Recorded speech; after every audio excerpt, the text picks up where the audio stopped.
ಅವಾಗ ಅರ್ಜುನಿಗೆ ಹೆಂಡತಿ ಆಗ್ತೀನೋ ಅಂತ. ಮಾವ, ನಾಳೆಯಿಂದಾನೇ ಶಾಪಿಂಗ್ ಶುರು ಮಾಡೋಣ ಪ್ಲೀಸ್. ಸಿಟಿಯಲ್ಲಿ ಒಂದು ಹೊಸ ಜ್ಯುವೆಲ್ರಿ ಶಾಪ್ ಓಪನ್ ಆಗಿದೆ ಅಂತೆ. ಪ್ಲೀಸ್ ನಾವೆಲ್ಲ ಒಟ್ಟಿಗೆ ಹೋಗಿ ನೋಡ್ಕೊಂಡು ಬರೋಣ. ಸರಿಮ್ಮ, ಎಲ್ಲ ಹೋಗೋಣ. ನೋಡು, ಈಗ ಟೈಮ್ ಆಯಿತು, ಹೋಗಿ ಮಲ್ಕೋ.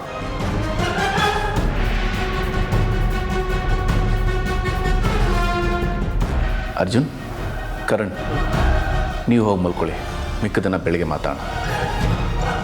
ಸರಿ ಬರೋ. Good night. ಗುಡ್ ನೈಟ್ ಮಾ.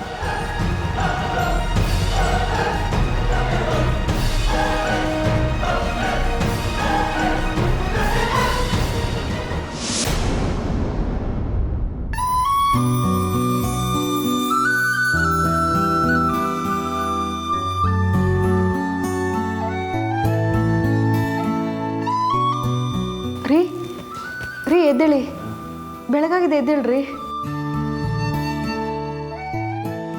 ರೀ ಇವತ್ತು ಯಾಕೋ ಬೇಗ ಎಚ್ಚರ ಆಗಲಿಲ್ಲ. ರಾತ್ರಿ ಎಲ್ಲ ವಿಚಿತ್ರವಾದ ಕನಸು. ಅದೇನು ನಿಜನೋ ಕನಸೋ ಒಂದೂ ಗೊತ್ತಾಗಲಿಲ್ಲ. ಏನೋ ವಿಚಿತ್ರವಾದ ಅನುಭವ ಕಣ್ರಿ. ನನಗೂ ಯಾಕೋ ಹಾಗೆ ಆಯಿತು ಸರೋಜ. ಇವತ್ತು ಆಫೀಸ್ಗೆ ಹೋಗೋಕ್ಕೂ ಮೂಡೇ ಇಲ್ಲ ನೋಡು. ಯಾಕ್ರಿ, ಏನಾಯಿತು? ಏನೂ ಇಲ್ಲ ಸರೋಜ. ನಿನ್ನೆ ನೀನು ಹೇಳ್ತಾ ಇದೆಯಲ್ಲ, ಅಮೃತಂಗೆ ಮದುವೆ ಆದಮೇಲೆ ಈ ಮನೆ ಬಿಟ್ಟು ಹೋಗ್ತಾಳೆ, ಮನೆ ಎಲ್ಲ ಖಾಲಿ ಖಾಲಿ ಆಗುತ್ತೆ ಅಂತ. ಯಾಕೋ ನನಗೂ ಅದೇ ಯೋಚನೆ ಆಗ್ಬಿಟ್ಟಿದೆ. ಅಲ್ಲ, ಅಮೃತನೇ ಈ ಮನೆಯಿಂದ ಹೋದ್ಮೇಲೆ ಈ ಮನೇಲಿ ಉಳಿಯೋದಾದರೂ ಏನು? ಅಪ್ಪ, ನಾನೆಲ್ಲೂ ಹೋಗಲ್ಲ ಅಪ್ಪ. ಅಮೃತ, ನೀನ್ಯಾಕಮ್ಮ ಇದನ್ನೆಲ್ಲ ತರಕೋದೆ? ಮಗಳು ಅಪ್ಪ ಅಮ್ಮನಿಗೆ ಕಾಫಿ ತರಬಾರ್ದಾ? ತಗೊಳ್ಳಿ, ಬಿಸಿ ಬಿಸಿ ಕಾಫಿ ಕೊಡಿರಿ.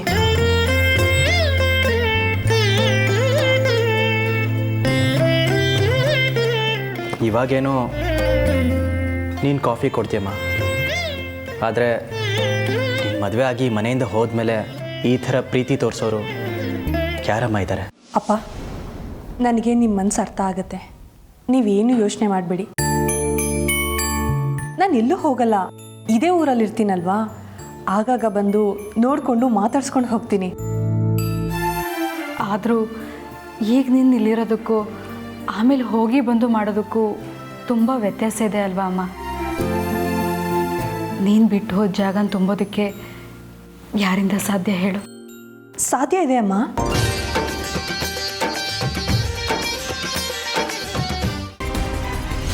ಅಜ್ಜಿ ಅಜ್ಜಿ ಅಜ್ಜಿ ಬಾ, ಏನಿವತ್ತು ಇಷ್ಟೊಂದು ಖುಷಿಯಾಗಿದೆಯಾ? ಐ ಲವ್ ಯು ಅಜ್ಜಿ. ಅಜ್ಜಿ ಮೇಲೆ ಇದ್ದಕ್ಕಿದ್ದಾಗೆ ಪ್ರೀತಿ ಬಂದ್ಬಿಟ್ಟಿದೆ. ಏನು ಕಾರಣ? ಇದ್ದಕ್ಕಿದ್ದಾಗೆ ಅಲ್ಲ ಅಜ್ಜಿ, ಈ ಮಯೂರಿಗೆ ಈ ಅಜ್ಜಿ ಮೇಲೆ ಯಾವಾಗಲೂ ಇದೆ ಪ್ರೀತಿ. ಓಹೋ, ನಿಮ್ಮಿಂದ ತಾನೇ ಅರ್ಜುನ್ ನನಗೆ ಸಿಕ್ಕಿದ್ದು. ಯಾ ಮೈ ಸ್ವೀಟ್ ಅಜ್ಜಿ. ಏನಿವತ್ತು ಅಜ್ಜಿಗೆ ಇಷ್ಟೊಂದು ಬೆಣ್ಣೆ ಹಚ್ತಾ ಇದೆಯಾ? ಏನು ವಿಷಯ? ಬೆಣ್ಣೆ ಅಲ್ಲ ಅಜ್ಜಿ, ನಾನು ಅರ್ಜುನ ಕಳ್ಕೊಂಡೇ ಬಿಟ್ಟೆ ಅನ್ಸ್ದಾಗಲೆಲ್ಲ ನನ್ನ ಬೆಂಬಲಕ್ಕೆ ನಿಂತವ್ರು ನೀವೇ ಅಲ್ವಾ ಅಜ್ಜಿ. ನನಗೆ ಇವತ್ತು ಅರ್ಜುನ್ ಸಿಕ್ಕಿದ್ದಾನೆ ಅಂದರೆ ಅದಕ್ಕೆ ನೀವೇ ಕಾರಣ ಅಜ್ಜಿ. Thank you so much. ಹುಚ್ಚುಡುಗಿ, ಇದಕ್ಕೆಲ್ಲ ಯಾರಾದರೂ ಥ್ಯಾಂಕ್ಸ್ ಕೇಳ್ತಾರಾ? ನೋಡು, ಯಾವತ್ತಿದ್ರೂ ಅರ್ಜುನು ನಿನ್ನವನೇ. ನಿಮ್ಮಿಬ್ಬರು ಸಂಬಂಧನ ಆ ದೇವ್ರು ಬೆಸ್ತಿರೋದು. ನಾನು ಈ ಮನೆ ಹಿರಿಯೋಳಾಗಿ ನನ್ನ ಕರ್ತವ್ಯ ಮಾಡಿದ್ದೀನಿ ಅಷ್ಟೇ. ನಿಮ್ಮಿಬ್ಬರ ಸಂಬಂಧ 100 ವರ್ಷ ಶಾಶ್ವತವಾಗಿರಲಿ ಅಂತ ಆ ದೇವ್ರನ್ನ ಕೇಳ್ಕೊತೀನಿ. ಸೋ ಸ್ವೀಟ್ ಅಜ್ಜಿ. ನನಗೆ ನಿಮ್ಮ ಒಬ್ಬರು ಸಪೋರ್ಟ್ ಇದ್ದರೆ ಸಾಕು. ಈ ಮನೆನ ಹೇಗೆ ನೋಡ್ಕೊಂಡು ಹೋಗ್ತೀನಿ ನೋಡ್ತೀರಿ. ನಂಬಿಕೆ ಇದೆ ಕಣೆ, ನನಗೆ ನಿನ್ನ ಮೇಲೆ ಸಂಪೂರ್ಣ ನಂಬಿಕೆ ಇದೆ. ಈ ಮದುವೆಗೆ ಯಾವ ಅಡ್ಡಿನೂ ಬರದೆ ಸಾಂಗವಾಗಲಿ ಅಂತ ಮನೆ ದೇವ್ನಲ್ಲಿ ಕೇಳ್ಕೊಂಬರಕ್ಕೆ ಹೋಗ್ತಾ ಇದ್ದೀನಿ. ನಾಳೆ ನಾಡಿದ್ರಲ್ಲಿ ವಾಪಸ್ ಬಂದುಬಿಡ್ತೀನಿ. ಓ ಹೌದಾ ಅಜ್ಜಿ?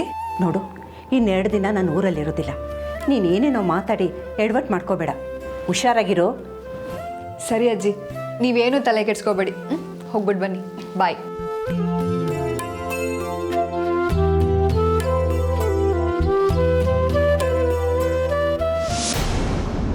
ರಾಜಿ, ಅಮೃತ ಬರೋ ಟೈಮ್ ಆಯಿತು.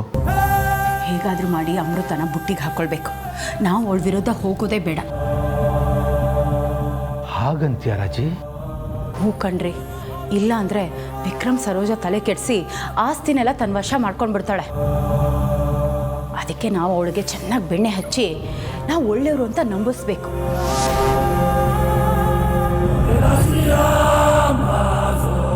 ಅಮೃತ, ಅಮೃತ, ಏನು?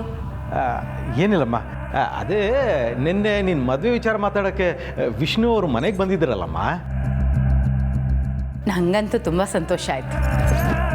ಹ್ಞೂ, ಏನಿವತ್ತು ಕಂಠಗಳು ಬೇರೆ ಸ್ವರನೇ ಹಾಡ್ತಿದೆ?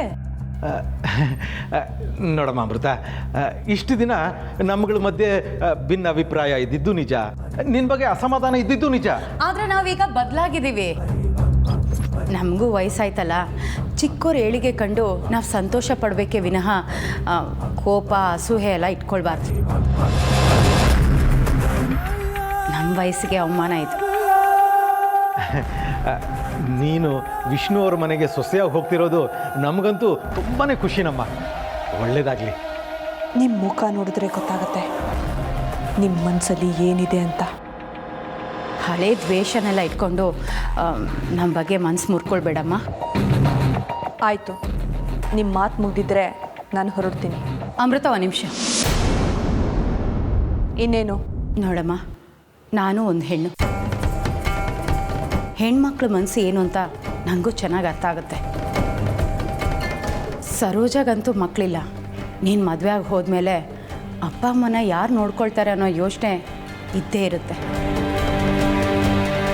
ನೀನೇನು ಯೋಚನೆ ಮಾಡಬೇಡಮ್ಮ. ನಿಮ್ಮ ಅಪ್ಪ ಅಮ್ಮನ ಕಣ್ರೆಪ್ಪೆ ಒಳಗಡೆ ಇಟ್ಕೊಂಡು ನಾವು ಜೋಪಾನ ಮಾಡ್ತೀವಿ. ಖಂಡಿತ ತಲೆ ಕೆಡಿಸ್ಕೊಂಡಿಲ್ಲ. ತಲೆ ಕೆಡಿಸ್ಕೊಳ್ಳೋ ಪ್ರಮೇಯನೂ ಇಲ್ಲ.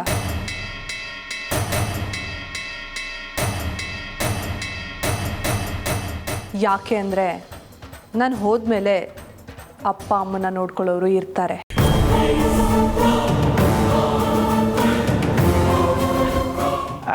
ಅಂದರೆ ಅದೇನೋ ಅಂದ್ರಲ್ಲ, ಸರೋಜ ಅಮ್ಮಂಗೆ ಮಕ್ಕಳಿಲ್ಲ ಅಂತ. ಮಕ್ಕಳಾಗತ್ತೆ. ಸರೋಜ ಅಮ್ಮಂಗೆ ಮಕ್ಕಳು ಆಗತ್ತೆ.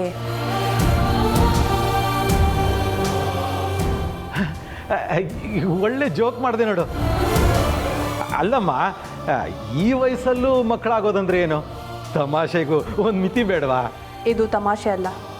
ಈ ಮನೆ ಬೆಳಗೋದಿಕ್ಕೆ, ಸರೋಜ ಅಮ್ಮನ ಮಡಿಲು ತುಂಬೋದಿಕ್ಕೆ ಈ ಮನೆಗೊಂದು ಮಗು ಬಂದೇ ಬರುತ್ತೆ. ಸರೋಜ ಅಮ್ಮಂಗೂ ವಿಕ್ರಮ್ ಅಪ್ಪಂಗೂ ಮಗು ಆಗೇ ಆಗುತ್ತೆ.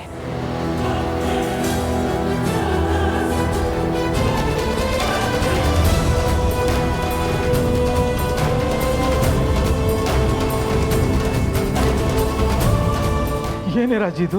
ಹೊಸ ಬಾಂಬ್ ಹಾಕಿ ಹೋದ್ಲಲ್ಲ? ಅಯ್ಯೋ ಸುಮ್ಮನೆ ರೀ, ಅವಳಿಗೆ ತಲೆ ಕೆಟ್ಟಿದೆ ಅಂದರೆ ನೀವು ಅದನ್ನೇ ನಂಬ್ಕೊಂಡು ತಲೆ ಕೆಡಿಸ್ಕೊಳ್ತಾ ಇದ್ದೀರಲ್ಲ. ಸುಮ್ಮನೆ ಬನ್ನಿ. ಅಯ್ಯೋ,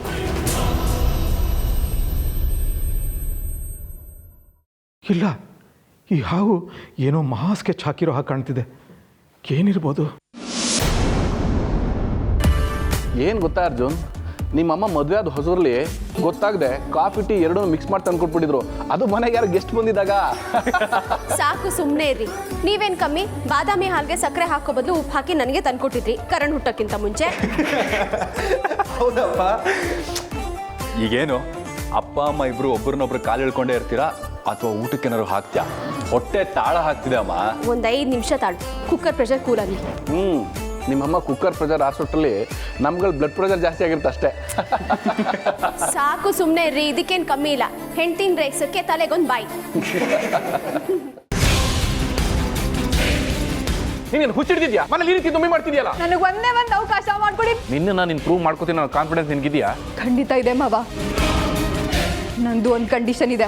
ಏನದು? ನನ್ನ ತಪ್ಪಿಲ್ಲ ಅಂತ ನಾನು ಪ್ರೂವ್ ಮಾಡಿದ್ರೆ ಹಸೆ ಮಣೆ ಹತ್ತಿ ನಾನು ಅರ್ಜುನ ಹತ್ರ ತಾಳಿ ಕಟ್ಟಿಸ್ಕೋಬೋದಲ್ವಾ?